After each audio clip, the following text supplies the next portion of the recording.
आत्मा बंधन सभी को।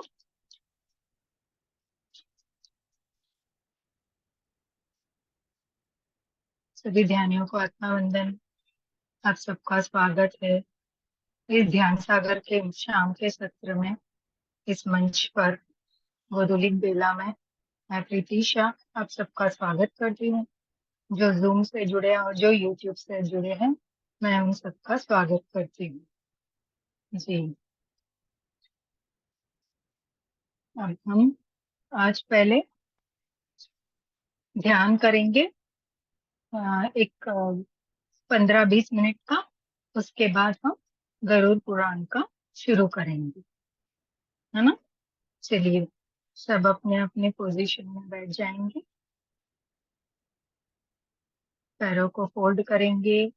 जो ऊपर बैठा है पैरों को क्रॉस करेंगे। हाथों की उंगलियों को आपस में फंसाएंगे और प्यार से अपनी सुंदर सी प्यारी सी आंखों को बंद करेंगे।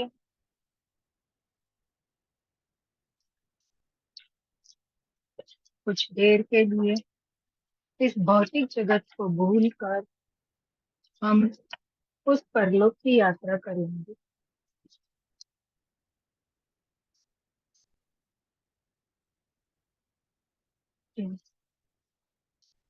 एक गहरी श्वास लेंगे, उसे रोकेंगे और छोड़ेंगे। पूरी तरह से खाली करनी है। दोबारा से गहरी सांस लेंगे और रोकेंगे और उसको भी पूरा खाली करेंगे।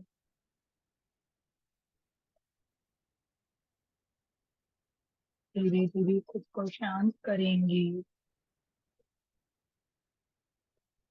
सुबह से अभी तक की जो भी टेंशन है, थकान है, सबको भूल कर कुछ क्षण अपने लिए जिएंगे और खुद की बॉडी को रिलैक्स करेंगे पूरी तरह से। कोई हलन चलन नहीं, पूरी तरह से उसे शांत और रिलैक्स करेंगे।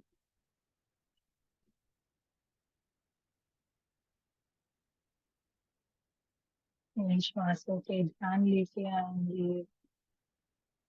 आने वाली सांसें और जाने वाली सांसें, इनके साथ एक होना है।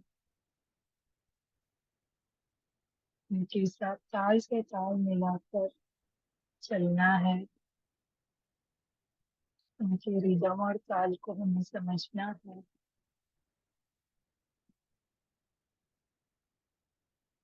देखना है आने वाली श्वासों और जाने वाली श्वास।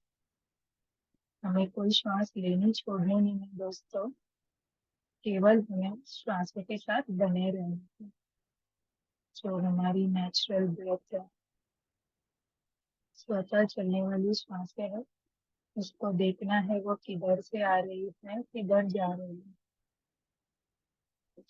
क्या पेट से आ रही है, छाती से आ रही है। हमें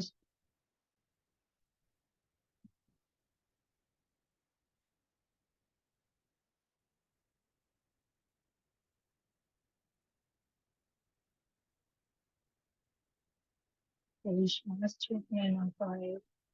हर एक श्वास को बारीकी से देखेंगे और उसके साथ एक होना।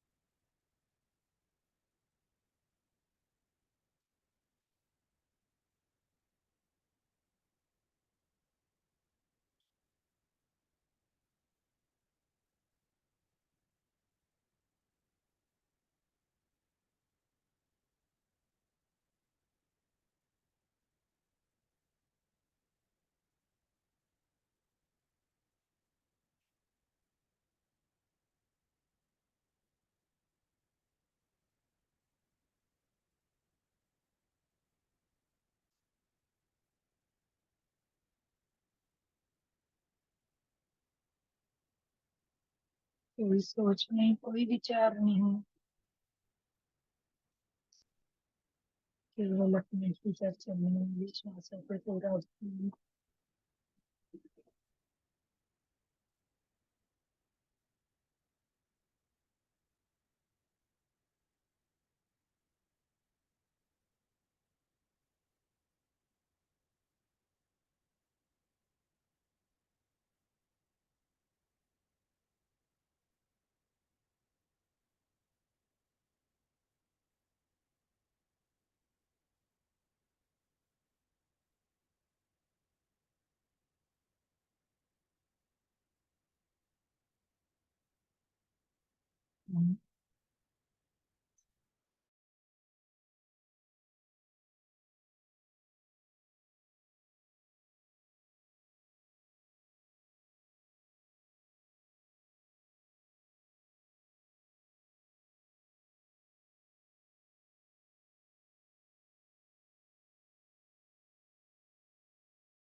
म्यूजिक लगा ले रागिनी जी।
आखिरी के 2 मिनट दोस्तों।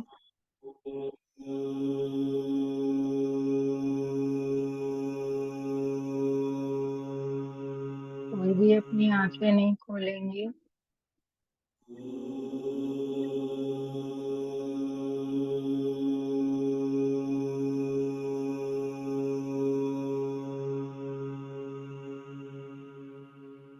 अपनी सांसों के साथ बने रहेंगे।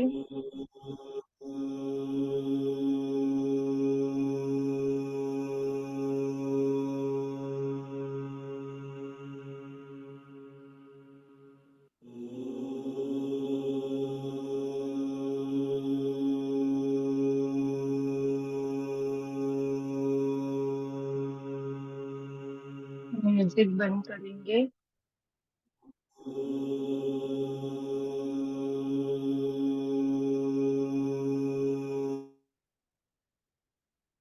जी, अब धीरे धीरे अपने इस भौतिक शरीर को महसूस करेंगे।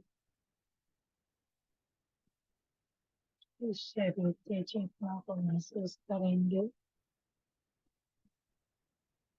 इसमें प्रवाहित होने वाली ऊर्जाओं को महसूस करेंगे।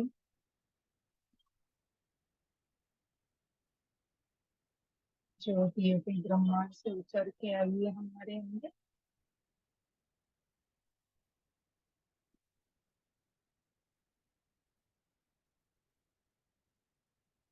आसपास की आवाज को महसूस करेंगे। पूरे अपने शरीर को हिलाएंगे। वो अपने पैरों को हिलाएंगे। पैरों की उंगलियों को हिलाएंगे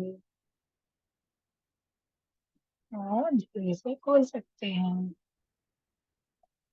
अब हाथों को हिलाएंगे।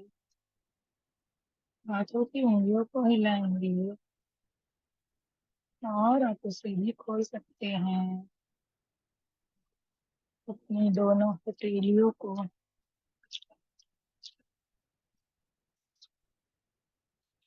अपने चेहरे पे लाएंगे। आंखों को वहां से अपनी सुंदर सी आंखों पर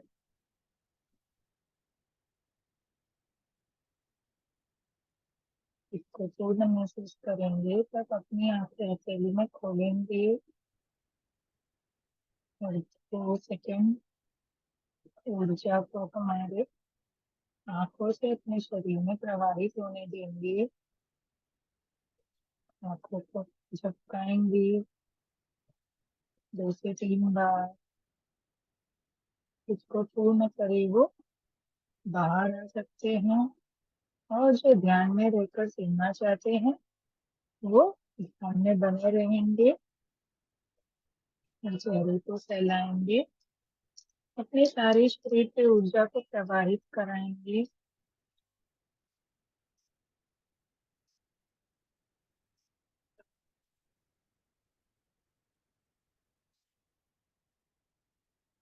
चलिए दोस्तों, अब हम अपनी कथा की ओर बढ़ेंगे।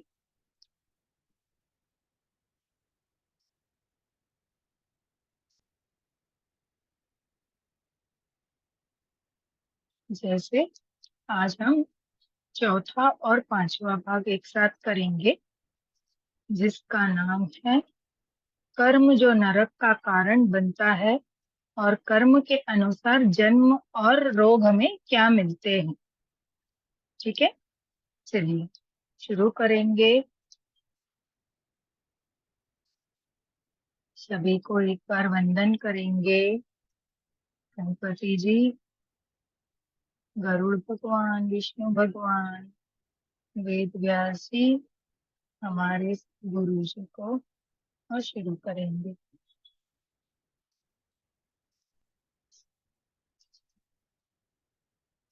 गरुड़ जी पूछते हैं, हे भगवान, किन कर्मों से प्राणी महामार्ग में जाते हैं? किन कर्मों से वैतरणी नदी में गिरते हैं और किन पापों से नरक में जाते हैं, सो मुझसे कहिए। श्री भगवान कहते हैं कि हे गरुड़, जो सदा अशुभ कर्म करते हैं और शुभ कर्म से मुंह मोड़ते रहते हैं, वे ही एक नरक से दूसरे नरक को, दुख से दुख को तथा भय से भय को प्राप्त होते हैं। अभी गरुड़ जी भगवान से पूछते हैं कि किन कर्मों से प्राणी है ना महामार्ग में जाते हैं। मतलब महामार्ग का मतलब यहाँ उन्होंने क्या दिखाया है, जो वो वैतरणी नदी का जो यमलोक जाने के टाइम बहुत कठिन वाला मार्ग है ना, वो बहुत लंबा लगता है ना, कठिन होता है, तो इसीलिए उसको महामार्ग बताते हैं। कौन पापी नरक में जाते हैं वो कहिए। तो भगवान कहते हैं कि ठीक है, सुनो। जो सदा अशुभ अशुभ कर्म करते हैं और शुभ कर्म से मुंह मोड़ते रहते हैं, वे ही एक नरक से दूसरे नरक को, दुख से दुख को तथा भय से भय को प्राप्त होते हैं। मतलब वो ऐसे बता रहे हैं कि जैसे अपन अशुभ कर्म करेंगे तो ही हमें ये रास्ते जाना है, है ना। अच्छे कर्म करेंगे तो हमें ये यम यातनाएं के रास्ते पे नहीं चलना पड़ेगा। धार्मिक लोग पूर्व, पश्चिम और उत्तर तीनों मार्ग से धर्मराज के पूर्व में जाते हैं, है ना। क्योंकि पापियों के लिए कौन सा मार्ग इन्होंने बताया है? दक्षिण मार्ग, जो यमलोक के 4 दरवाजे हैं ना, जो दक्षिण मार्ग से खुलते हैं, और वो पापियों के लिए है, जो वो यातनाओं वाला। बाकी जो पूरब, पश्चिम और उत्तर है ना, वो पुण्यात्माओं के लिए है। धर्म और पापी लोग केवल दक्षिण मार्ग से ही वहां जाते हैं। इसे दुखदप्रद दक्षिण मार्ग में वैतरणी नदी है, उसमें जो पापी जाते हैं उनको मैं तुमसे कहता हूँ, ब्राह्मण को मारने वाले, मदिरा पीने वाले, गौ को मारने वाले, बालक को मारने वाले,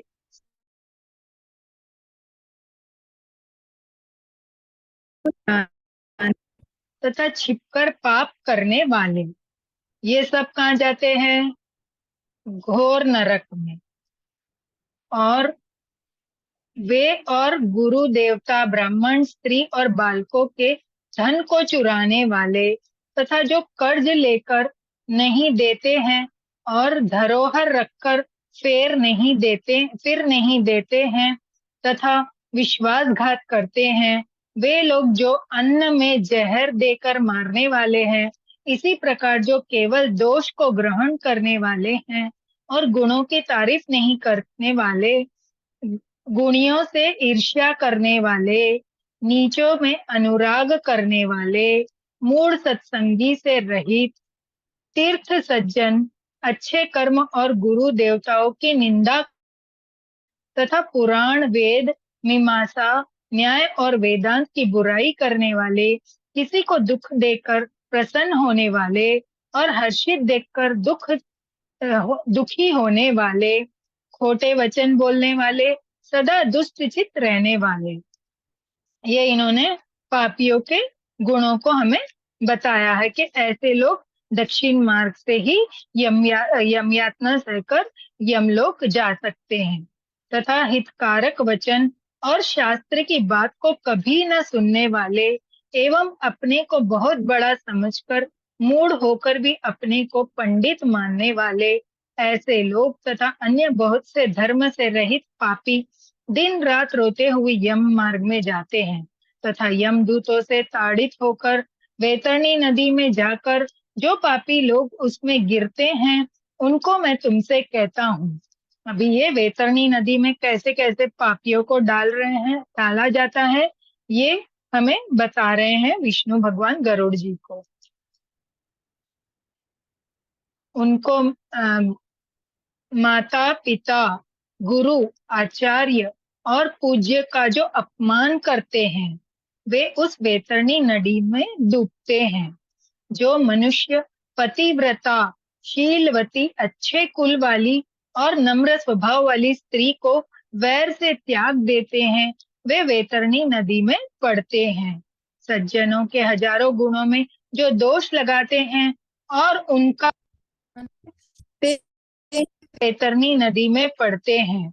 ब्राह्मणों को देना कह के फिर यथार्थ रूप से नहीं देते हैं और जो उसको बुलाकर इनकार कर देते हैं, वे दोनों वैतरणी में सदा निवास करते हैं।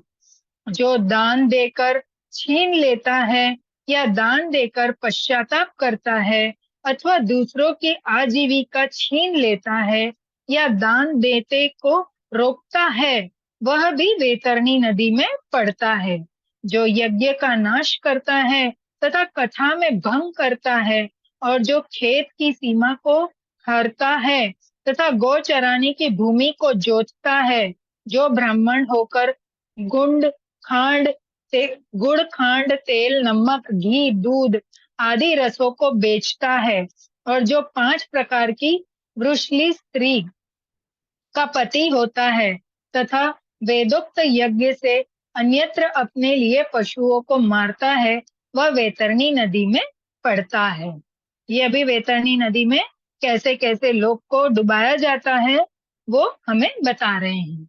जो ब्राह्मणों के कर्म को त्याग कर मांस खाता है, मदिरा पीता है, तथा जो उच्छृंखल, जिसमें बंधन न हो, स्वभाव का हो और शास्त्र का अध्ययन न करता हो, वह वैतरणी नदी में पड़ता है। जो शूद्र होकर वेद के अक्षरों को पढ़ता है, कपिला गो का दूध पीता है, यज्ञोपवीत धारण करता है और ब्राह्मण का पति होता है, वह वैतरणी नदी में पड़ता है। जो राजा की स्त्री रानी की अभिलाषा करता है, जो पर स्त्री को हरता है, जो कन्या में काम की वासना करता है और जो सती स्त्रियों का सतीत्व नष्ट करता है, ये लोग तथा अन्य बहुत से निषाद आचरण करने वाले और कर्तव्य कर्मों को त्यागने वाले मूढ़ वैतरणी नदी में पड़ते हैं। है ना, ये सब बता रहे हैं कि है ना, अच्छी सतीत्व की स्त्री को नष्ट करते हैं, उसका वैसे लोगों को भी ये वैतरणी नदी में डाला जाता है। संपूर्ण मांग का उल्लंघन करके पापी लोग यमलोक में जाते हैं और फिर यम की आज्ञा पाकर यमदूत उनको वैतरणी में पटक देते हैं। हे गरुड़, सब नरकों में मुख्य नरक वैतरणी ही है, इसलिए पापियों को उसमें ही पटकते हैं। अब ये बता रहे हैं कि सब नरक में सबसे खराब जो है वो वैतरणी नदी है, इसीलिए पापियों को इसमें ले जाकर पटकते हैं। जिसने काली गो दान नहीं दी है और जिसकी अर्धवैदिक मरने के बाद पिंड दान आदि नहीं होता है, क्रिया नहीं की गई है, वे उसमें भारी दुख भोग कर उसके किनारे के वृक्ष पर जाते हैं। जो झूठी गवाही देते हैं और झूठे धर्म में तत्पर रहते हैं, अथवा छल से या चोरी से संचय कर जीवन निर्वाह करते हैं, और जो बहुत से वृक्षों को काटते हैं, देखिए वृक्षों को काटना भी इसमें पाप बताया गया है, या वन और बगीचे को नष्ट करते हैं, तथा तीर्थ व्रत को छोड़कर विधवा के धर्म को नष्ट करते हैं। जो स्त्री अपने पति पर दोष लगाकर पर पुरुष को मन में धारण करती हैं, ये सब शालमली वृक्ष के बहुत दुख भोगते हैं। कल हमने ये शालमली वृक्ष के बारे में पढ़ा था ना, आग जैसा होता है, उस पे बांध के उसके पत्तों से कांटे के जैसे चुभाया जाता है, उसकी बात है। ताड़न करने से जो पापी वृक्ष से गिर पड़ते हैं, उनको यमदूत नरक में छोड़ देते हैं। ये करने के बाद जो बहुत थक कर वो वृक्ष पे लटका देते हैं ना, फिर वो थक के जो नीचे गिरते हैं, उनको ले जाके वैतरणी नदी में डुबो देते हैं। नरकों में जैसे पापी गिरते हैं, उनको मैं तुमसे कहता हूँ, जो नास्तिक, जो ईश्वर को नहीं मानते, मर्यादा भंग करने वाले, कायर, विषय लोलुप, पाखंडी और कृतज्ञ किए उपकारों को नहीं मानने वाले हैं, वे ही नरक में जाते हैं। कुएं, तालाब, बावड़ी, देवालय और प्रजा के घरों को तोड़ने वाले नरक में जाते हैं। स्त्री, बालक, नौकर और गुरुओं को भूखा छोड़कर जो स्वयं खाता है तथा देव और पितरों की पूजा छोड़ देते हैं, वे नरक में जाते हैं। क्या बता रहे हैं ये कि है ना, गुरुओं को गुरुओं को भूखा रखते हैं, जो गुरुओं को भूखा रखते हैं और स्वयं खाते हैं, है ना, अपने यहाँ कोई अतिथि आता है तो पहले खुद खाएंगे, फिर दूसरे को खिलाएंगे, ऐसे लोग भी पाप के भागी बनते हैं। तथा देव और पितरों को की पूजा छोड़ देते हैं, वे नरक में जाते हैं। कील, बांध, काट, पत्थर और कांटों से जो रास्ते को रोक देते हैं, वे नरक में जाते हैं। शिव, पार्वती, भगवान, सूर्य, गणेश, अच्छे और विद्वान की जो मंद भागी पूजा नहीं करते, वे नरक में जाते हैं। मतलब ये क्या है, ये हमारे पंचदेव है ना, उनकी पूजा भी अगर नहीं करते हम, तो भी हम नरक में जाते हैं। जो ब्राह्मण अपनी सेज पर दासी को सुलाता है वह अधोगति को प्राप्त होता है। जो शूद्र स्त्री से संतान उत्पन्न करता है वह ब्राह्मण तत्व से हीन हो जाता है। वह अधम ब्राह्मण कभी भी नमस्कार करने योग्य नहीं होता है। जो मूढ़ देवताओं की पूजा नहीं करते हैं वे नरक में जाते हैं। ब्राह्मणों के कलह और गौओं के युद्ध में जो प्रीति करते हैं और उनको युद्ध से नहीं बचाते हैं बल्कि उनकी तारीफ करते हैं वे पापी नरक में जाते हैं। जिनके पति के सेवा अन्य शरण नहीं है, ऋतु काल में उन स्त्रियों से जो वैर से संगम नहीं करते वे नरक में जाते हैं। अभी ये क्या बता रहे हैं कि जो मूढ़ देवताओं की पूजा नहीं करते वो भी नरक में जाते हैं। ब्राह्मणों के कलह और गौओं से युद्ध में जो प्रीति करते हैं, मतलब गायों से लड़ने मारते हैं ना, गायों को आती है तो लकड़ी ले लेकर, वैसे लोग भी नरक में जाते हैं। वैर से संगम नहीं करते वे नरक में जाते हैं। जो काम से अंधे पुरुष रजस्वला स्त्री से संगम करते हैं तथा पर्व में, जल में, दिन में और श्राद्ध के दिन संगम करते हैं वे नरक में जाते हैं। अभी देखिए ये हम स्त्रियों के लिए बता रहे हैं कि जो पुरुष भी है, जो पुरुष काम के मोह में पड़कर, अंधे पुरुष जैसे अपने पीरियड्स के टाइम पे, रजस वाला स्त्री पीरियड्स के टाइम पे उसके साथ संगम करते हैं तथा उसका भी है ना नरक में जाना पड़ता है, उसको भी नरक में जाना पड़ता है। और वो बता रहे अच्छे पर्व मीन्स अच्छे त्योहारों में, जल में, दिन में और श्राद्ध के दिन भी अगर ये स्त्री पुरुष संगम करते हैं वे भी नरक में जाते हैं। जो शरीर के मल मूत्र विष्ठा को अग्नि, जल, बगीचा या गोष्ठ गौओं के स्थान में छोड़ता है वे नरक में जाते हैं। अब बता रहे हैं देखिए कि गार्डन जो बगीचा है वहां जाके अपने को बात क्या बोलते हैं, मल मूत्र का त्याग नहीं करना चाहिए, वो भी एक नरक मार्ग बता रहे हैं। हथियार, बाण, धनुष के बनाने वाले और बेचने वाले, वैश्य और केश भाग के बेचने वाली व्यभिचारिणी स्त्री तथा जहर बेचने वाले ये सब नरक में जाते हैं। और जो सज्जनों से बैर रखते हैं वे सब नरक में जाते हैं। जो अनाथ पर दया नहीं करते हैं और सज्जनों से बैर रखते हैं तथा बिना अपराध के जो दंड देते हैं वे नरक में जाते हैं। मतलब अभी कोई किसी से अपराध नहीं हुआ फिर भी रहता है ना, आजकल अपन देखते हैं कि मालिक नौकर में ये ज्यादा देखा जाता है कि कुछ भी हो बस डांटो उसको, क्योंकि उसको अपनी पैर की जूती बना के रखो, उसको ऊपर मत आने दो, है ना। ऐसे बहुत जने की मानसिक स्थिति होती है। तो वो बता रहे हैं कि ऐसे लोग भी नरक में जाते हैं। जो अनाथ पर दया नहीं करते और सज्जनों से बैर रखते हैं वो भी नरक में जाते हैं। आशा करके आए हुए ब्राह्मण अतिथि को रसोई तैयार होने पर भी जो भोजन नहीं कराते हैं, जो सब जीवों में विश्वास और दया नहीं करते हैं और जब प्राणियों से कुटिलता रखते हैं, जो पहले नियमों को धारण करके फिर इंद्रियों को वश में नहीं रख सकते और उन नियमों को छोड़ देते हैं वे नरक में जाते हैं।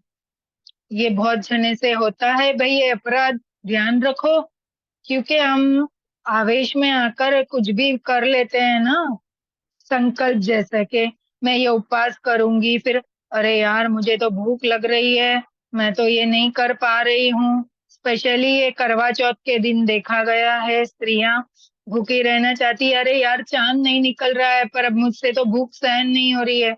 तो कभी भी ऐसे भाव भी मन में नहीं लाने चाहिए, है ना। वो विचार के भी तो दोष लगते हैं। आपसे होता है करिए, नहीं है तो आपको कंपलसरी नहीं है, कौन कहता है आपसे नहीं होता है तो भी जबरदस्ती करना। ऐसे जबरदस्ती करके नरक का मार्ग अपनाओ, इससे अच्छा तो नहीं करने से ठीक है ना।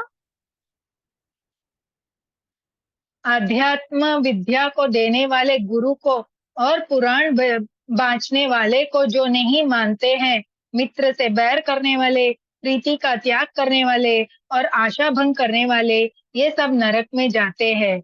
विवाह, देव यात्रा और तीर्थ में साथ जाने वालों को जो लूटता है, वह घोर नरक में जाकर बसता है, वहां से फिर नहीं लौटता है। अभी देखिए, जो तीर्थ यात्रा में जाने वाले व्यक्तियों को लूटते हैं, वो ऐसे नरक में जाते हैं कि वहां से वो कभी वापस आ ही नहीं सकते। जो महापापी घर, गांव या वन में आग लगाता है, उनको ले जाकर यमदूत अग्नि कुंड में पकाते हैं। ये तो होना ही चाहिए ना, कि वो सब लोगों को आग लगाएंगे तो उनको कहाँ बचाएंगे, उनको भी तो वो आग का मजा देना ही चाहिए। अग्नि से जलते शरीर वाले जब छाया की चाह करता है, तब यमदूत उसे असीपत्र वन में ले जाते हैं। वहां तलवार के पहने पत्थरों से जब उसका शरीर कटता है, तब यमदूत कहते हैं कि हे पापी, सुख से शीतल छाया की सेवो। प्यास लगने पर जब वह जल मांगता है, तब उसे यमदूत बहुत गर्म तेल पीने को देते हैं और कहते हैं कि जल पियो और अन्न खाओ। देखो, फिर उसके पीते ही आंतों में जलन हो जाती है और वे गिर पड़ते हैं। फिर किसी प्रकार उठकर अनाथ की तरह रोते हैं और विवश होकर लंबी सांसें लेते हैं, पर बोल नहीं सकते क्योंकि गर्म तेल से पूरा गला जल गया है।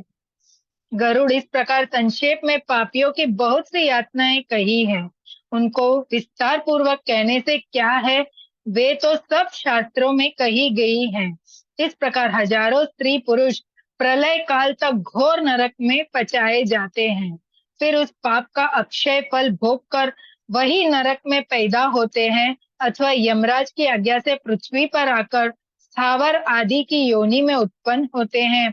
वृक्ष, गुल्मलता, बेल, पर्वत और तृण, इनको स्थावर कहते हैं। बोलो, अभी अगर आप नरक भोग लिए और आपका कुछ पुण्य है तो आपको धरती पे थोड़ा भेजा है, तो आपको वृक्ष, गुल्मलता मीन्स बेल जो बनाते हैं ना, लताएं, वो बनाते हैं और पर्वत बनाते हैं। ऐसे आपको जन्म मिलता है उस योनि में, 84 योनियों में से। सब मोह से घिरे रहते हैं।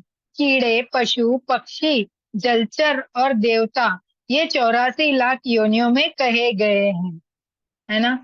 अभी अच्छी योनियां क्या है, तो पशु बनाया, पक्षी बनाया, जलचर में बनाया या देवता में बनाया, ये 84 योनियों में अच्छे माने गए। इन सब योनियों में घूमकर फिर मनुष्य योनि में जाता है। ये सब 84 योनि में घूमकर ही, लाख योनियों में घूमकर ही मनुष्य फिर मनुष्य बनता है। परंतु नरक से आए हुए प्राणी जो मनुष्य की योनि में जाते हैं, वे चांडाल की योनि में जन्म लेते हैं। वहां भी पूर्व जन्म के पाप के कारण वे बहुत दुखी होते हैं। गलित, कोढ़, जन्माद, अभी ये सब आपको कैसे कैसे रोग दिए जाते हैं उसके बारे में बता रहे हैं कि जब जन्म के पाप के कारण वो बहुत दुखी पहले तो होते हैं, फिर गलित, कोढ़, जन्माद और बड़े बड़े रोगों से युक्त स्त्री पुरुषों को जाना जाता है कि ये पाप भोग कर आए हैं, है ना। तो हमें ये बहुत बड़े बड़े जो रोग हो जाते हैं ना, कुष्ठ रोग जो बोलते हैं हम लोग, ये सब हमारे पापों के कर्म के कारण हमको दिया जाता है। कोढ़ बोलते हैं उसको, है ना। इसके साथ ये चौथा अध्याय आज समाप्त होता है। हम अभी 5वां अध्याय करेंगे। श्री गरुड़ जी ने कहा है, प्रभु, जिन जिन पापों के करने से जो जो चिन्ह होते हैं और जिन जिन योनियों में जाते हैं, वह सब मुझसे कहिए। श्री भगवान जी ने कहा, नरक से लौट के आए हुए पापी लोग जिन पापों से जिन जिन योनियों में जाते हैं और जिस पाप से उन्हें जो चिन्ह रहता है, वह सब मैं तुमसे कहता हूँ। अभी सुनो, पापों को कैसे याद करवाते हैं। सुनो, ब्राह्मण को मारने वाला कैसे कैसे रोग देते हैं ना, किस पाप के, अभी उसका वर्णन आपके सामने आ रहा है। अच्छे से ध्यान से सुन लेना। बार बार सुन लेना और अपने जीवन में याद रखना। ब्राह्मण को मारने वाला कुबड़ा तथा मूर्ख होता है, कन्या को मारने वाला कोढ़ी होता है। ये तीनों चांडाल की योनि में जन्म लेते हैं। स्त्री को मारने वाला, गर्भ को नष्ट करने वाला पुलिंद नाम मल्लच की जाति में रोगी होकर उत्पन्न होता है। मतलब वो नीच जाति वाले होते हैं ना, उसमें उसका जन्म होता है। इसलिए हम कहते हैं ना, हमारे जब जाते हैं इस शरीर से, तो भाई अगला जन्म इनको अच्छे योनि में देना, अच्छे कुटुंब में देना, हम उनके पीछे ये प्रार्थना जरूर करते हैं ना। उसका कारण यही है। अगम्या स्त्री से गमन करने वाला नपुंसक होता है। वैश्या लोग से जो गमन करते हैं अपनी स्त्री को छोड़ के, वो अगले जन्म में नपुंसक होता है। और गुरु पत्नी से अमन करने वाला दुष्चर्म रोग से पीड़ित होता है। मतलब गुरु की पत्नी पे बुरी नजर डालने वाला, कैसे, स्किन इन्फेक्शन, गंदे वाले, वो मिलता है। मांस खाने वाले का अंग अति लाल होता है।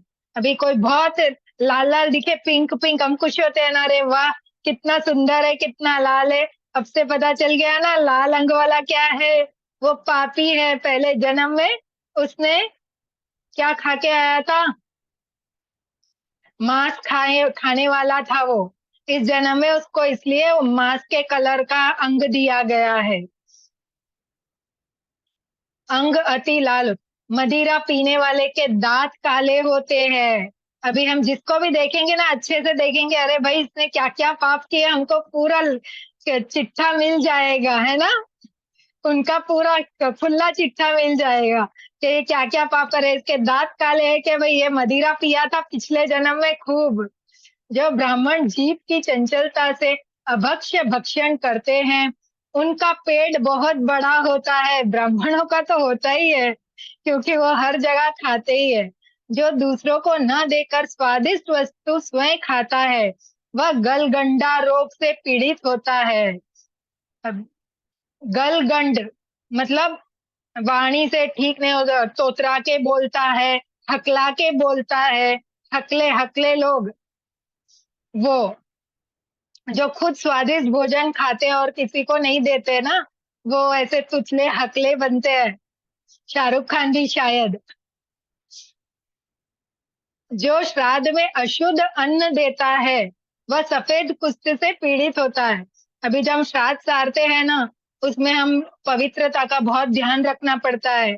अगर उसमें हमने कोई अशुद्धि मिला दी और बचा कुचा है, कुछ पहले का पड़ा हुआ है, चलो ब्राह्मण को ही तो देना है, चलो बैठो, तो उसका क्या मिलेगा, वो सफेद कुष्ठ बोलते हैं ना, कुष्ठ रोग मिलता है। अभिमान युक्त जो गुरु का अपमान करता है, वह मूर्छा मृगों के रोग से पीड़ित होता है। जो अभिमान से गुरु का अपमान करते हैं, कह रहे गुरु को कुछ नहीं मालूम, उससे ज्यादा तो मुझे मालूम, उसको क्या मालूम वाला मिलता है। जो बेहोश हो जाते हैं ना, बार बार मूर्छा आ जाती है, वो रोग उनके मिलता है। शास्त्र तथा वेदों की निंदा करने वाले निश्चय पांडु रोग से पीड़ित होते हैं। झूठी गवाही देने वाला गूंगा, पंक्ति भेद करने वाला काना, एक आंख नहीं होती, लगे हुए विवाह को बिगाड़ने वाला बिना होठ के होता है। किसी का विवाह मतलब संबंध बन जाता है, उसको जाके तोड़ने वाले बहुत होते हैं ना, जाके कुछ भी काढ़ी लगा के, कुछ भी बोल के, तो वो होठ नहीं होते उसके अगले जन्म में। और पुस्तक चुराने वाला जन्माध होता है। गौ ब्राह्मण को लात मारने वाला खंज तथा पंगु होता है, लंगड़ा लूला। असत्य बोलने वाला मंद हकलाने वाला होता है। ये भी जो असत्य बोलते हैं, वो भी धीरे धीरे हकलाने वाला। और झूठ बोलने वाला बधिर बहरा होता है। विष देने वाला मूर्ख होता है। घर में आग लगाने वाला खलवट, मांस बेचने वाला दौरन और पराये मांस को खाने वाला रोगी होता है। रत्न चुराने वाला नीच कुल में उत्पन्न होता है। सोना चुराने वाला बुरे नख वाले, जिसके नख है ना ऐसे आड़े टेढ़े गंदे वाले होते हैं, वो समझ जाना पिछले जन्म में उसने सोना चुराया था। और धातुओं को चुराने वाला निर्धन होता है, उसके पास कुछ भी नहीं बचता है, वो बिल्कुल धन रहित हो जाता है। अन्न चुराने वाला मूसा, दान धान आदि को चुराने वाला टिड्डी, जल में टिड्डी बन जाता है, वो कीड़ा आता है ना टिड्डी, वो जल को चुराने वाला पपीहा, और विष को चुराने वाला बिच्छू होता है। शाक और पत्ते आदि को चुराने वाला मोर होता है। अरे मोर को भी देख के खुश नहीं होना है, हाँ? गंध चुराने वाला छछूंदरी, चूहे की वो रहती है ना छछूंदरी, चूचू, वो होती है। मधु चुराने वाला डांस मतलब डंक मारने वाला कीड़ा बनता है। मांस चुराने वाला गिद्ध, और नमक चुराने वाला चींटी होता है। पान फूल फल को चुराने वाला भेड़िया होता है। हिंसा करने वाला अथवा उससे जीविका करने वाला, तीर्थ करने वाले यात्रियों के धन को लूटने वाला, मृगया करने वाला कसाई के घर में पैदा होता है। और कसाई के घर में बकरा होता है, वो कसाई भी होता है, उसके अंदर बकरा भी होता है। विष पान करने वाला सर्प होता है। सदा उदंड रहने वाला जंगल में हाथी होता है। तभी तभी हाथी पागल हो जाता है ना।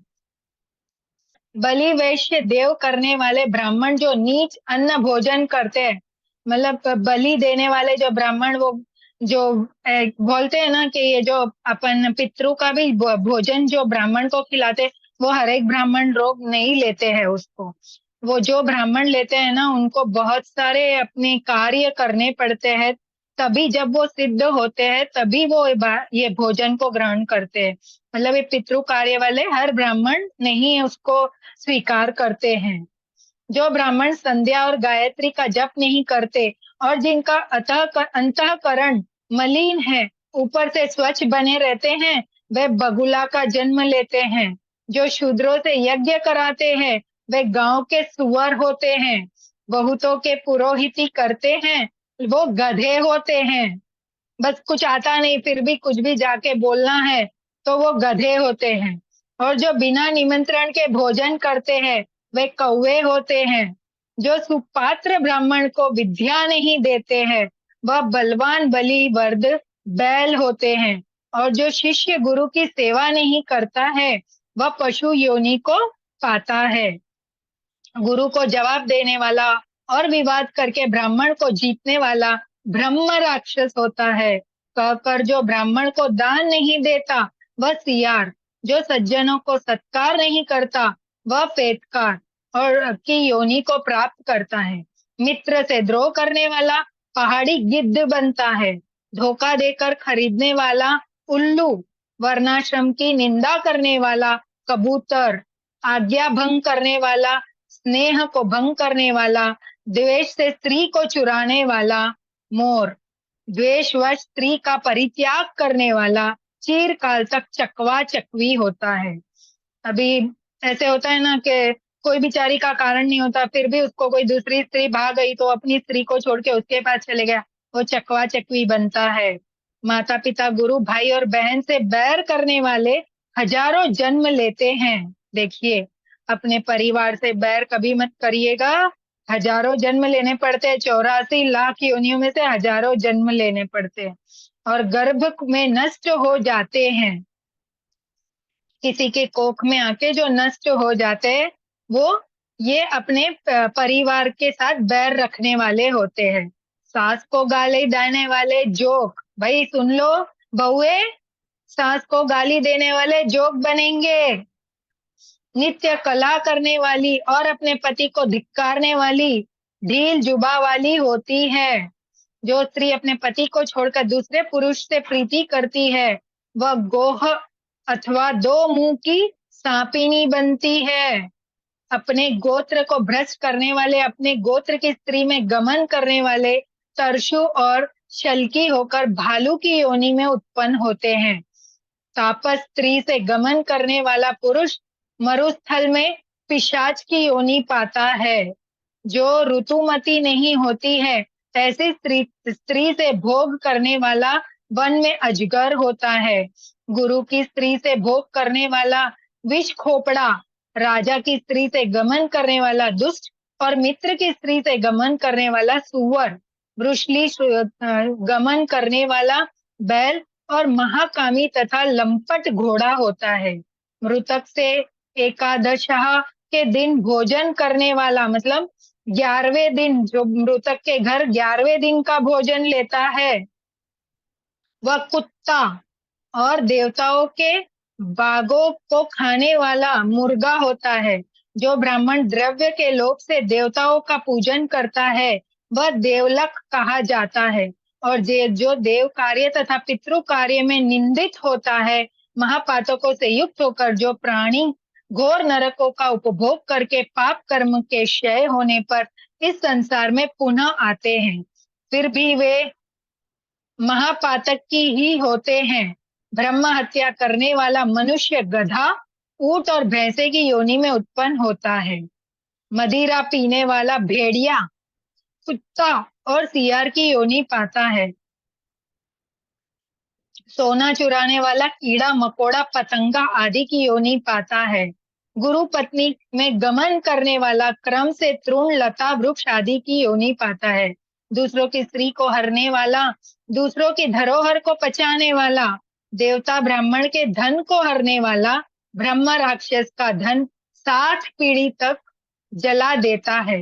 मतलब वो ऐसे करने वाले की तो 7 पीढ़ियां जल जाती है इस योनि में। और बलात्कार तथा चोरी का से खाया हुआ धन चंद्र तारा पर्यंत जला देता है। मतलब जब तक तारे चंद्र है तब तक अपने पूरे पुण्य को जला देता है। लो और पत्थर के चूरे को तथा विष को तो मनुष्य पचा सकता है भाई, परंतु ब्राह्मण के धन को तीनों लोकों में कोई नहीं पचा सकेगा। ब्राह्मण के धन को पुष्ट वाहन और सेना, ये सभी युद्ध के समय बालू के पुल सदृश्य बिखर जाते हैं। देवताओं का द्रव्य भोगने, ब्राह्मण का धन हरने तथा ब्राह्मण का अतिक्रमण करने से कुल अकुल हो जाता है, नष्ट भ्रष्ट हो जाते हैं। वेद शास्त्रज्ञ शवस्त्रित ब्राह्मण को छोड़कर, मतलब जिसको शास्त्र स्वच्छ अच्छे से आता है, उनको छोड़कर दूसरों को दान देने का नाम अतिक्रमण है। मतलब उस ब्राह्मण को छोड़ के, अपने घर है आसपास हम जानते हैं, उसको छोड़ के हम और किसी के पास जाके उसको दान देते हैं, वो भी अच्छा नहीं है। वेद शास्त्र से रहित ब्राह्मण को दान देना उनका अतिक्रमण नहीं है, क्योंकि जलती हुई अग्नि को छोड़कर राख में हवन नहीं किया जाता है ना। हवन तो अग्नि में ही करेंगे, बुझी हुई अग्नि में क्या हवन करेंगे। हे गरुड़, अतिक्रमण करने में क्रम से नरकों को भोग जन्म का अंधा और दरिद्र होता है।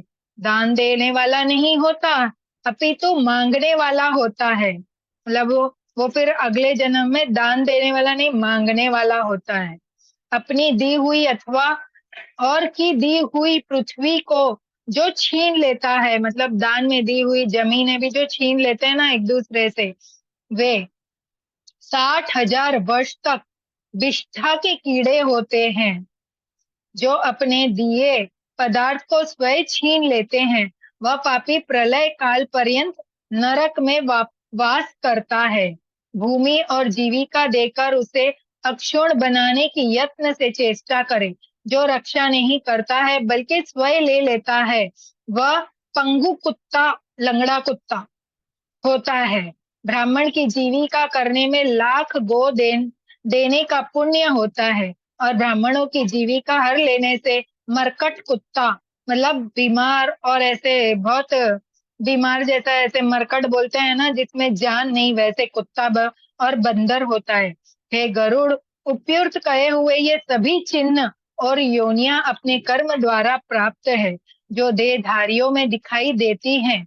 इस प्रकार बुरे कर्म के करने वाले नरकों की यातना भोग कर शेष पापों से उपयुक्त योनियों में जन्म लेते हैं। इसके पश्चात शीत वर्षा धाम से उत्पन्न हुए पक्षियों के दुख को भोगने पर जब जीवों का शुभाशुभ कर्म फल समाप्त हो जाता है, तब मनुष्य देह पाता है। तो ये सब कब तक उसको मिलता है? जब तक उसके कर्म पूरे नहीं होते। फिर उसके बाद शुभ अशुभ सब फल पाकर शुभ बहुत रहेंगे, तब जाके मनुष्य का देह मिलता है। बोलते हैं ना, मनुष्य देह बहुत दुर्लभ है, बहुत पुण्य के बाद ही ये मिलता है। यह जीव स्त्री पुरुष के प्रसंग से गर्भ में जीव होकर क्रमशः बढ़ता हुआ गर्भ से लेकर मरण मरण पर्यंत दुख पाकर फिर मर जाता है। सभी शरीरधारियों का जन्म और विनाश होता ही है। चार प्रकार के भूत ग्रामों, अंडज, स्वदेज, अभ्यज और जरायुज का इस प्रकार चक्र चला करता है। मनुष्य जीव मेरी माया से घटियंत्र से के समान भ्रमण करता है। कर्म जाल में बंधे हुए जीव कभी मृत्यु लोक और कभी नरक में जाते ही हैं। अदेय वस्तुओं के दान करने से लोग दरिद्री होते हैं और दरिद्री होने से पाप करते हैं तथा पाप के प्रभाव से नरक में जाते हैं। किए हुए पाप शुभ अशुभ कर्मों का फल अवश्य भोगना पड़ता है। बिना भोगे लाखों कल्पों तक कर्म फल क्षीण ही नहीं होता। अभी ये बता रहे हैं कि है ना, जब हम पूरे मनुष्य के शरीर में आते हैं फिर भी क्या वो हमारे तो शुभ अशुभ कर्म हमारे साथ आए ही है ना। तो यहाँ भी हमें वो जन्म मृत्यु के चक्र में पड़ना ही पड़ता है। और कभी वो जीव है ना मृत्यु लेख से कभी नरक ये यात्रा करता रहता है। क्यों? जब तक पूरे पुण्य उसके नहीं होंगे, अच्छा उसका जन्म नहीं होगा, तभी तक उसको नरक यातना भोगनी ही पड़ेगी ना। अगर वो मनुष्य जन्म मिल भी रहा है उसको और वो उसको पुण्य कम कर रहा है और पाप ज्यादा कर रहा है तो उसको वापस नरक मिलना ही है। ऐसे वो बता रहे हैं कि दान करने से दरिद्री और दरिद्र होने से मतलब अभी दान नहीं करते हैं तो अगले जन्म में दरिद्री आएगी। अभी दरिद्री है तो वो बोलते हैं ना, गरीब लोग ज्यादा पाप करते हैं, झूठ बोलते हैं। अपने घर में काम करने वाली आती है, काम वाली, वो भी कितना झूठ बोलती है, अपने से दो रोज झूठ बोलती है। उसको हम समझाते भी, भाई तू इस जन्म में ये रोग भोग रही है, दुख भोग रही है, अभी तो ये सब छोड़ दे तो अगले जन्म में तुझे कोई अच्छा जन्म, कोई अच्छे कुल में तेरा जन्म होगा। पर वो इतने मजबूर होते हैं ना, अपने बेचारे, उनका संसार, उनका घर उतना ही है होता है, तो उसके लिए वो मजबूर होते हैं पाप करने के लिए। और ये पाप करना उसकी मजबूरी कहाँ से आती है? उसके कर्म के फलों से आती है। हमको ऐसा लगता है कि ये ऐसे कर रही है, लेकिन वो उसको उसके कर्म के कारण करना ही पड़ता है ना। जब तक वो कर्म नहीं भोगतेंगे तब तक उनको हम कितना भी समझाएंगे, उनको कोई चीज समझ में आने वाली नहीं है ना। ठीक है, आज इसके साथ ही आज का ये 5वां अध्याय यहाँ समाप्त होता है। सभी को प्रणाम है, नमस्कार। जी मास्टर्स, कोई कुछ कहना चाहते हैं तो हैंड रेस करेंगे। जी मैम।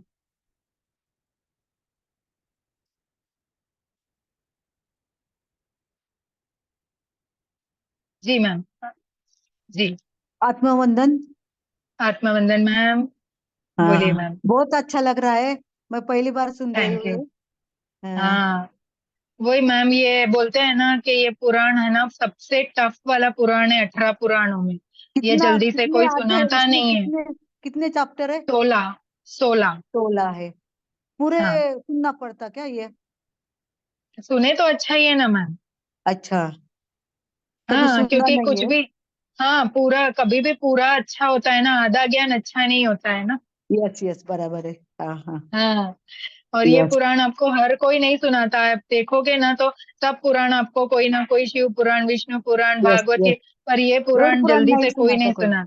और अपना हाँ ये पितृ पंद्रवड़ा चल रहा है ना। हाँ हाँ, वही इसीलिए मैम, हाँ, बहुत इसीलिए जानकारी हमने मिल किया रही है। है। बहुत अच्छा बता रहे हैं जी, आप। ओ थैंक यू, बहुत धन्यवाद thank you, ma'am. Thank you. Thank you, thank you, बहुत थैंक यू अच्छा मैम। लग रहा है सुनने को। जी जरूर लेकिन सुनिए, रोज जितना अपन सुनिए। सुनते इतना मालूम हो हाँ, जाता, लेकिन अब ऐसा नहीं, अपन टाइम ऐसा आता कि अपन वैसा नहीं कर सकते। कुछ बात ऐसी ऐसी जितना रहती है। हो सके, हाँ वही जितना हो जितना सके ना मैम, अपन जितना को हो सके कर जितना सकते ज्ञान मिला, हाँ अपन बस। तो आप ध्यान में आए ना, इसलिए तो अपन अभी हाँ, तो कर रहे हो। पहले मालूम नहीं जी था। बहुत हम जी गलतियां करते थे अपन। जी जी जी जी। अभी नहीं कर रहे, और दूसरों को बता रहे, लेकिन उनको समझ में नहीं आता। वो वही अलग। अभी बताया ना, हाँ अभी बताया ना कि जब तक उनके कर्म वो नहीं भुगतते, हम समझाने से वो नहीं समझेंगे। उनको कुछ बोला तो वो गलत बोलते, नाम रखते, तुम पागल हो गई, ऐसा क्यों बोल रही, ऐसा होता है क्या, हाँ सुनते नहीं हाँ जल्दी। और मुझे क्या हाँ होता, ऐसा अपन अच्छा बता रहे उन्होंने ऐसा क्रॉस किया तो मुझे बहुत गुस्सा आता था। अभी मेरा कम हो गया है, लेकिन मैं हाँ, शांत बस रहती। बस छोड़ किसी को देने का, जब उनका किसी टाइम को आएगा हेल्प सब कर, समझ जाएंगे। मैं ऐसा छोड़ देती। किसी को हाँ कुछ बस। बीमारी रही, उसको हेल्प रहा, तो मैं बोल थोड़ा तुम ध्यान करो, तुम बैठ के नहीं कर सकते तो सो के करो, थोड़ा सा जी पॉजिटिव तुम स्वाध्याय सुन लो, सोच सकते। जी जी तो जी। वो अलग बात करते ना, तो मैं छोड़ देती। अपना काम है हाँ बताने का, उनको अच्छी तरह करे जी उनका है। अब मेरे जी गांव में दो लड़कियां हैं। हमारा गांव छोटा है, मैं गांव में जाती जी रहती हूँ महीना दो जी महीने में। मैं जी पुणे में हूँ, लेकिन जी। मेरा गांव उधर है, दूर है थोड़ा सा, सोलापुर अच्छा के आगे। तो मैं जाती रहती अच्छा। हूँ वहाँ। जी तो मैं महीना दो महीना रही कहीं ना, तो वहाँ के थोड़ा बताती हूँ उनको, जी। अपना ध्यान का वो उनको समझ में नहीं आता, लेकिन कोई लेडीज रहती ना, जॉब करने जी वाली, स्कूल टीचर वगैरह, हाँ कुछ को समझ जी। लेती। दो दो लड़की को मैं तैयार किया है। तो अच्छा उसको बहुत अच्छा लगता। मैं कभी कोई फोन करके 8 दिन में उनको फोन करके अच्छी अच्छी बातें बताती हूँ, तो उनको जी बहुत अच्छा लगता। तुम बहुत पॉजिटिव जी बात मैम। करते हैं, और उन्होंने जो संकल्प लिए हैं वो उनके पूरे जी हो रहे, चलो पॉजिटिव हो बहुत रहे। अच्छा मैम। जी जी मैम हाँ, बहुत अच्छा। एक एक होता ही है लेडीज है, इसमें तो। उसको टीचर का परमानेंट जॉब था, और उसको परमानेंट जॉब हो गया। आज ही फोन आया उसका, अरे परमानेंट वाह जॉब हो बहुत गया, तुम अच्छा। बोले तो मैंने संकल्प बोला था। तो अपने हाँ को भी अच्छा लगता, किसी का अच्छा हो रहा है हाँ तो अच्छा लगा। जी जी जानने आ मैम रहे थे। जरूर। यस। जरूर जरूर। और ये अपने ओके। पितृपक्ष में कोई गया तो अच्छा रहता क्या, कोई एक्सपायर हो गया तो? हाँ वैसे तो वैसा कुछ नहीं कुछ कोई। नहीं? अभी हाँ वैसे कुछ नहीं है, अच्छा अच्छा। ही है ना, वो टाइम में भी जाते हैं तो अच्छा ही है। अच्छा है, कभी भी हमारे जाओ, एक अभी जाना जिसके अपने हाथ में लिखा नहीं है ना वो वो तो। तो नहीं है। हमारे एक हाँ बस। ग्रुप में एक है, एजेड थे, 81 उनकी हम्म उम्र थी, ज्यादा थी उम्र आपके ना। हमारे ग्रुप में हम बैठते रात में, ऐसा हम्म रोज बैठते गप्पा मारते। हमारे लेडीज और जेंट्स का एक ही ग्रुप है ना। तो हम्म। उनका अचानक खाना खाया, सब खाया, एसिडिटी हो गई, कोई उल्टी आई, उल्टी अंदर गई, दवाखाने के देखे वो गए। अच्छा हाँ तो कोई नहीं, अच्छा ही है। हाँ, आज से उनका हो गया, तो मैं पूछ रही अच्छा रहता क्या ये? हाँ हाँ हाँ कोई नहीं, अच्छा हाँ, ही रहता है। अच्छा, ओके। वहां ओके। ऊपर जाना अच्छा ही है यहाँ से। यस। नरक तो यही ज्यादा है। और उनको तकलीफ नहीं हुई ना, बहुत हाँ जल्दी गए अच्छी वो। मौत आई, पुण्य हाँ, मौत आई ना, अच्छी पुण्य मौत मौत बोलते आई। हैं ना। हाँ। हाँ, हाँ वही अच्छी ज्यादा। मौत आई। हाँ वही ज्यादा तो पिलाए नहीं ना वो, किसी कुछ की भी नहीं मर्ज। तकलीफ हुई, हाँ खाली सेवा उनको नहीं ली, उल्टी आ कुछ रही थी, नहीं। एसिडिटी हो रही थी, बस। खाना खाया, सब सब किया उसने।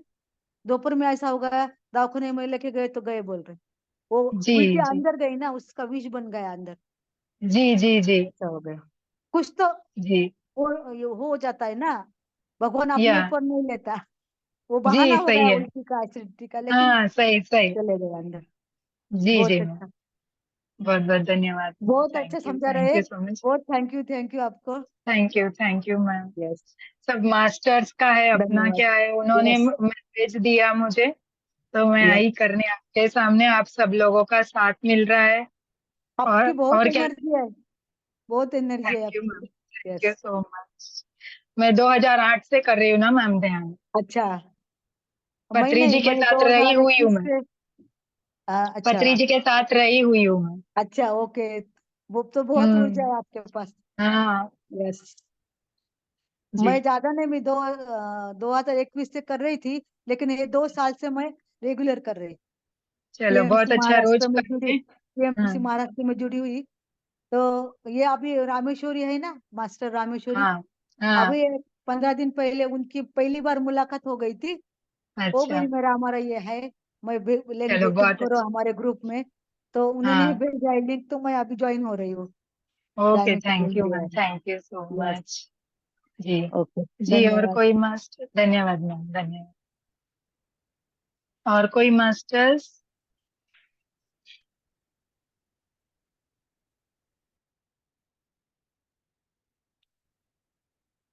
और कोई मास्टर्स कुछ कहना चाहेंगे, अपना अनुभव शेयर करना चाहेंगे तो हैंड रेस करिए। मिश्रा जी। मैम जी बहुत अच्छा था। थैंक बट यू सो मैं मच। ब्राह्मण फैमिली से हूँ तो मैं अपने आप में जोड़ रहा था हम्म कहाँ पे सुनो, खड़ा हो। बार बार सुनो, बार बार सुनो, बार बार सुनो। हमारे में मैम जब जब किसी का देहांत होता है, कोई शरीर छोड़ता है ना, तो जी 15 दिन 16 दिन 12 दिन होता है ना, वो जी 12 दिन में हर दिन में गरुड़ पुराण सुनाते हैं। हाँ, हर दिन। अच्छा। तो शाम को गरुड़ पुराण होता ही है। पहले भी मैंने सुना हम्म है, लेकिन ये सुनने के लिए भी बहुत हिम्मत चाहिए। सब नहीं सुन सकते इसको। सबके बस की बात नहीं, सबकी एनर्जी लेवल भी नहीं है इसको सुनने की। बस।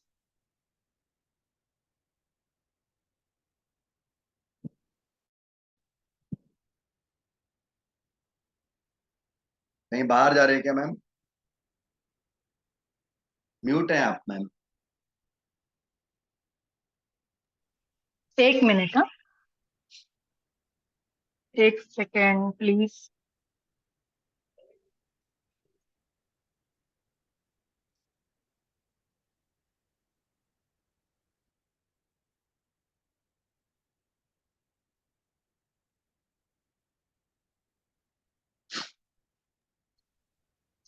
वो डोर पे कोई डीलर आया था। जी, बताइए। तो सबकी सबकी एनर्जी लेवल नहीं होती है। गरुड़ पुराण सुनने का भी एक सौभाग्य होता है। हाँ, पहले इसमें मैं बचपन वही भी में बोलते हैं। बचपन में था तो मुझे पकड़ पकड़ के बोलते थे बैठ के गरुड़ पुराण सुनना, बट मुझे समझ में नहीं आता था क्या है। अब थोड़ा जी सा मीनिंग समझ में आया। लेकिन इसमें इतने सारे पाप हैं और इतने सारे वो हैं कि आप ना चाहते हुए भी इनडायरेक्टली इन्वॉल्व हो जाते हो। तो जो हम्म पत्री जी ने बताया है, मैं वही बताना चाहूंगा कि सभी हम्म पापों का एक ही पुण्य है, वो ध्यान। तो बस। आपको ध्यान करना है, बिकॉज ये भूमि में हम आए हैं। कर्म भूमि में जी हम एक पैर भी रखते हैं ना, तो चूंटि अगर पैर के नीचे दब जाती है तो भी वो कर्म बनता है। जी आप कर्म होता है। जी तो ऐसे कर्म हैं या जो भी है, नोइंगली अननोइंगली ऑफिस में किसी को डांट दिया, किसी को बोल दिया, और हम जब आते हैं तो हमको भी पता भी नहीं रहता, हम आवेश में बोल देते हैं। लेकिन फिर इसलिए तो भी बोल इसीलिए तो बोल रहे हैं ना, वो कर्म विपाक अपन को करवाते हैं ना।